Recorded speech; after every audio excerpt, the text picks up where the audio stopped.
indicação de Alexandre de Moraes para o Supremo Tribunal Federal chega oficialmente ao Senado. Na primeira votação do ano, o plenário muda o funcionamento da empresa Brasil de Comunicação e, em visita ao Congresso Nacional, o presidente da Argentina trata de oportunidades comerciais para países do Mercosul. Bom dia. Na primeira sessão deliberativa do ano, os senadores aprovaram medida provisória que muda a estrutura da empresa Brasil de Comunicação, a EBC. As medidas centrais da reestruturação da EBC são a que substitui o Conselho Curador por um comitê de programação e aquela que propõe que o diretor-presidente seja indicado pelo presidente da República e sabatinado pelo Senado. O novo modelo foi defendido pelo governo, que acredita que a EBC estava inflada e tinha vínculos partidários. A proposta de mudança é uma proposta que não acaba com a participação da sociedade. Pelo contrário, dá mais eficácia a essa participação. O que era um conselho curador imenso, ganhando jeton, interferindo no dia a dia da programação, demitindo diretores, se transforma num conselho editorial, sim, é um conselho editorial, que vai definir as grandes linhas da programação da empresa. É uma radiografia que demonstra a irresponsabilidade de um governo que, no decorrer das gestões do PT, criaram 41 estatais. Qual é o objetivo? O objetivo maior era de poder ali absorver apaniguados, aqueles apadrinhados politicamente, pessoas que, indiscutivelmente, pouco ou nada trazem de benefício à sociedade brasileira. Qual é a audiência da TV Lula? Traços. Qual é a máquina que hoje está estruturada para poder fazer a EBC funcionar? 2.500 funcionários. Para a oposição, o Conselho Curador era a peça-chave para garantir os interesses da sociedade na programação. Seu papel não é ganhar dinheiro com publicidade, nem defender o governo e os outros poderes. A tarefa desses canais públicos é oferecer conteúdos educativos, informativos e culturais de interesse público, com a participação da sociedade na definição desta programação, observando a pluralidade e a diversidade social brasileiras dentro do espírito da complementaridade mencionada na Constituição. E essas não são as únicas novidades na reestruturação da EBC. A partir de agora, ela deve ter mecanismos próprios para medir a audiência. Ela também deixa de ser vinculada à Secretaria de Comunicação Social da Presidência da República para ficar ligada à Casa Civil. O Conselho Curador tinha 22 membros, o comitê tem 11. A diretoria executiva deixa de ter 8 membros para ter 6, todos indicados pela Presidência da República. Lembrando que o diretor-presidente deve ser indicado pela Presidência da República e sabatinado pelo Senado. Alguns senadores da oposição disseram que essas medidas podem interferir na liberdade dos jornalistas. Nós estamos calando uma das poucas vozes independentes desse país, porque não tem e nem deve ter interesse nem com qualquer um lado, apenas com a verdade. A jornalista Rita Freire era presidente do Conselho Curador quando ele foi extinto. Ela diz que as mudanças enfraquecem a EBC. Ressalta que já havia comitê editorial. Ela também não vê economia na medida, já que a MP não mexe no orçamento da empresa. A EBC tem um orçamento que continua o mesmo. Tem um quadro de funcionários e servidores que continua o mesmo. Tem um conjunto de veículos que continua o mesmo. Então, o custo dela não é alterado em nada. Os senadores também confirmaram na sessão de ontem 2 indicações da Presidência da República. Cesário Melantônio Neto será o novo embaixador do Brasil na Grécia e Cláudio Raja Gabalia Lins vai comandar as embaixadas brasileiras no Paquistão e do Afeganistão. Hoje também haverá sessão deliberativa. Trancam a pauta duas medidas provisórias. Uma autoriza a compra de papel moeda no exterior. A outra reforma o ensino médio. A análise da indicação do ministro da Justiça, Alexandre de Moraes, para o Supremo Tribunal Federal não vai demorar mais do que 3 semanas. A previsão é do presidente do Senado. No máximo em 3 semanas, espero eu, que o ministro esteja sabatinado e pronto para ser votado no plenário, aprovado ou rejeitado, porque cabe a essa casa e a esse plenário aprovar ou rejeitar nomes indicados. A indicação para o STF passa primeiro pela leitura da mensagem presidencial em plenário. Depois segue para a Comissão de Constituição e Justiça, que marca a sabatina do indicado. Até hoje, a sabatina mais longa de um ministro do Supremo foi a de Edson Fachin, em maio de 2015. Durou mais de 12 horas. Na mesma sessão, os integrantes da CCJ votam a indicação. A população também pode participar do debate. O relator elabora um relatório meramente descritivo, em cima dos dados curriculares da vida pregressa do indicado, libera esse relatório para a presidência da CCJ e o presidente abre vistas coletivas pelo prazo que ele entender pertinente de até 5 dias para todos os membros da comissão.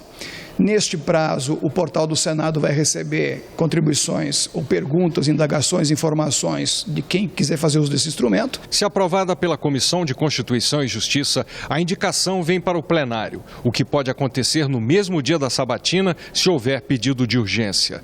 O indicado para o Supremo Tribunal Federal, aqui no plenário, precisa da maioria absoluta, ou seja, os votos favoráveis de 41 senadores. Alexandre de Moraes nasceu na cidade de São Paulo há 48 anos.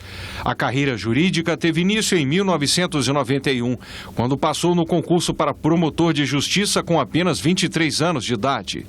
Deixou o Ministério Público em 2002 para ser secretário de Justiça do governo de Geraldo Alckmin. No mesmo ano, concluiu o doutorado em Direito na USP, instituição da qual se tornou professor. Em 2010, fundou um escritório de advocacia. Também escreveu diversas obras de direito constitucional. Em dezembro de 2014, foi nomeado secretário de Segurança de São Paulo pelo governador Geraldo Alckmin. Ocupou o cargo até maio de 2016, quando foi convidado pelo presidente Michel Temer para o Ministério da Justiça. A licença por 30 dias do Ministério foi publicada no Diário Oficial desta terça-feira. É filiado ao PSDB, mas terá de se desligar do partido para se tornar ministro do STF. A indicação já provoca debates entre os senadores. O ministro Alexandre de Moraes tem uma sólida formação jurídica, é reconhecido como um renomado constitucionalista, tem uma trajetória profissional que o credencia para o cargo de ministro do Supremo Tribunal Federal. Eu tenho a mesma opinião do Alexandre de Moraes. Ele escreveu que quem ocupasse um cargo de ministro no governo não podia ser indicado por uma função dessa natureza. Uma esculhambação, não é nenhuma imoralidade. Eu tenho certeza de que o Senado vai aprovar essa indicação, porque ele cumpre com sobra todos os requisitos que a Constituição estabelece para que alguém possa ocupar o cargo de ministro do Supremo Tribunal Federal. Eu vejo uma indicação eminentemente política, apesar das credenciais técnicas que eu reconheço, eminentemente política. Espero que haja uma maturidade do Senado Federal, não para rejeitar, mas para debater de forma mais séria essas questões que são muito importantes para o nosso país. A qualificação é sempre uma questão de interpretação, fica a critério de quem interpreta. Por isso, eu considero essencial combater este modelo de escolha. Não me parece ser o mais adequado. Alexandre de Moraes entregou ontem carta de desfiliação do PSDB ao presidente da sigla, senador Aécio Neves. E o PMDB quer indicar logo os presidentes das 4 comissões que o partido vai comandar, em especial a de Constituição e Justiça. É que a CCJ vai sabatinar Alexandre de Moraes, indicado por Michel Temer para ocupar a vaga de Teori Zavascki no Supremo Tribunal Federal, como vimos na reportagem. Como vocês sabem, tem, de acordo com a proporcionalidade, direito a 4 comissões, a indicar o presidente das 4 comissões. O PMDB tem quase 27% da composição do Senado, mas nós precisamos fazer um esboço para especificar as prioridades do PMDB, em consonância, claro, com os outros partidos. Além da CNJ, quais são as outras? Essa decisão que não há ainda. Há um desejo de que o PMDB possa indicar o presidente da CAS, o presidente da CCJ, o presidente da Comissão de Infraestrutura e uma 4ª comissão que a bancada vai decidir. Alguns senadores postulam os mesmos cargos.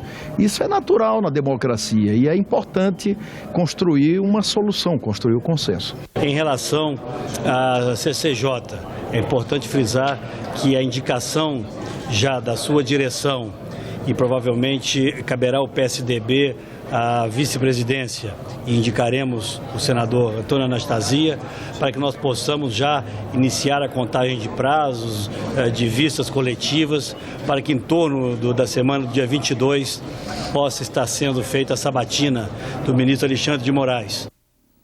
O presidente argentino Maurício Macri fez ontem a primeira visita oficial ao Brasil. Em sua passagem pelo Congresso Nacional, Macri fez questão de destacar que as relações entre os dois países passam por uma nova fase. Foi a primeira visita do argentino Maurício Macri como presidente. Macri se encontrou com Michel Temer, depois veio ao Congresso, onde foi recebido pelo presidente Eunício Oliveira. Que fique muito claro o nosso desejo do Brasil, confirmado por Vossa Excelência, dessa interação do Mercosul e dos negócios entre Brasil e Argentina. Eles têm a exata compreensão de que o Congresso é muito importante para que essa agenda avance, no sentido não apenas de compreender o seu alcance, o seu conteúdo, como também poder dar uma contribuição para o encaminhamento desses temas. O presidente argentino Maurício Macri deixou claro que a rivalidade entre os dois países é só no futebol. Brasil e Argentina tentam se aproximar do Chile, Peru, México e Colômbia, países que formam a Aliança para o Pacífico. A estratégia é buscar novos mercados, principalmente depois das medidas protecionistas do norte-americano Donald Trump. Muy contento y agradecido por la hospitalidad y esperando que todos nos entusiasmemos con que unidos vamos a tener muchísimo más éxito en el crecimiento futuro de ambos países. A Argentina é o terceiro parceiro comercial brasileiro, atrás da China e dos Estados Unidos. O comércio entre os vizinhos, que já chegou a 35 bilhões de dólares, fechou em 23 bilhões no ano passado, com resultado positivo para o Brasil. A queda é atribuída à crise econômica nos dois países. O comércio do Brasil com o Mercosul também caiu, 13,9% no primeiro semestre de 2016. Num esforço de impulsionar a economia dos países membros, o bloco, atualmente presidido pela Argentina, se prepara para fechar acordo comercial com a União Europeia no ano que vem. Brasil e Argentina também tentam, em conjunto nos organismos internacionais, remover barreiras às exportações do Mercosul. Atuar para que o Mercosul se integre às correntes de comércio no mundo, à rede de acordos internacionais. E nesse sentido, eu acho que o acordo com a União Europeia e a maior aproximação com os países da Aliança do Pacífico, me parece que são passos essenciais para que o Mercosul rompa o imobilismo e se afirme como um bloco econômico de importância global. A comissão mista responsável pela análise da medida provisória que cria o programa Cartão Reforma tem reunião às 10h30. A MP destina recursos para famílias reformarem ou ampliarem residências. Uma exposição no Congresso celebra 20 anos da Rádio Senado. Nela é possível conhecer a história do Parlamento brasileiro pelas ondas do rádio. A exposição multimídia traz uma playlist com músicas e reportagens que fizeram uma história da Rádio Senado. A evolução dos equipamentos usados nos últimos 20 anos. Um mapa com as quase 3.000 emissoras que reproduzem o material de Brasília. E uma linha do tempo que conta a trajetória da Rádio Senado em 5 painéis gigantes. É um trabalho que envolveu muita gente, né? Pessoas da rádio, pessoas da Secretaria de Comunicação Social, de outros setores do Senado que nos ajudaram a chegar onde a gente chegou hoje. Então a ideia foi resgatar fotos históricas, arquivos de áudio, equipamentos antigos e trazer um pouco dessa história para o conhecimento do público. Técnicos e servidores que trabalharam na Rádio Senado nos últimos 20 anos participaram da cerimônia de abertura. Todos nós estamos de parabéns, porque a Rádio Senado é vitoriosa, e vitorioso é o Senado, vitoriosa é a sociedade. A Rádio Senado não é hoje apenas uma emissora, ela conta com 10 emissoras. É uma rede que abrange uma boa parte do Brasil. A gente tem consciência plena de que esse nosso trabalho, ele fortalece o vínculo do Senado com a sociedade. Os parlamentares também destacaram a importância da rádio num tempo de comunicação digital. A Rádio Senado, que há 20 anos começou como analógica, hoje caminha para digitalização. É a modernização necessária no momento em que a sociedade brasileira, movida pelas redes sociais, exige cada vez mais qualidade e informação responsável. Mesmo na era da revolução tecnológica, a rádio ainda é um baita de um instrumento para a gente se comunicar. Quem é do interior do estado, de um estado do Nordeste brasileiro, sabe a importância que tem o rádio para a informação das comunidades. A exposição interativa no espaço Ivandro Cunha Lima, do Senado, fica aberta até o dia 17 de março, das 8 da manhã às 5h30 da tarde. Você acompanha outras notícias na nossa página na internet ou aqui na programação nas edições do Senado Agora. Uma boa quarta-feira para você.